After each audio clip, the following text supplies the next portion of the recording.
Αυτό το τραγουδάκι είναι αφιερωμένο σε όσους έχουνε καβούρια οι τσέπες τους και τα φυλάνε στην καβάτσα, θα τα πάρουνε λένε μαζί τους.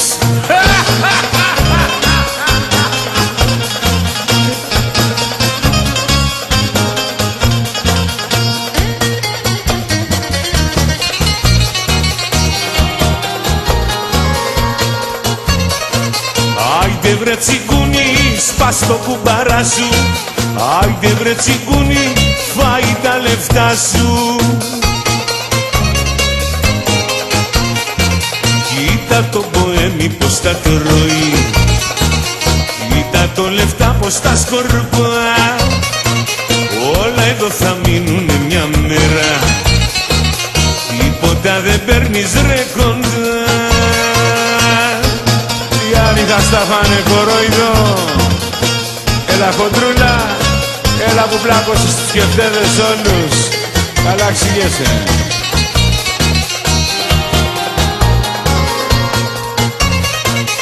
Άιντε βρε τσιγκούνι που πουλάς και μουρί, βγάλ' τα απ' την καβάτσα ρε παλιό μουρμουρί.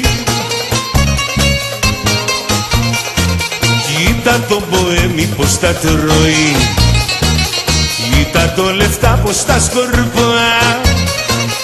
Όλα εδώ θα μείνουνε μια μέρα, τίποτα δεν παίρνεις ρε κοντά.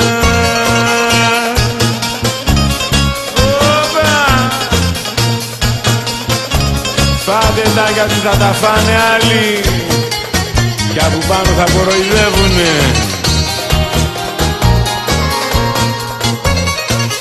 Άιντε βρε τσιγκούνι, βγάλ' απ' το σιρτάρι. Άιντε βρε τσιγκούνι, σε πήρανε χαμπάρι όλοι. Κοίτα το μποέμι πως τα τρώει, κοίτα το λεφτά πως τα σκορπά.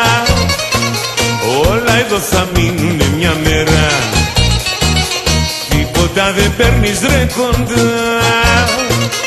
Άιντε βρε τσιγκούνι, σπάς το κουμπάρα σου. Άιντε ρε τσιγκούνι, φάει τα λεφτά σου. Γιατί μετά θα λένε λέει, χαρά στον Κύριο, πλεμή κεφαλαίο. Do you know that? Στα ελληνικά,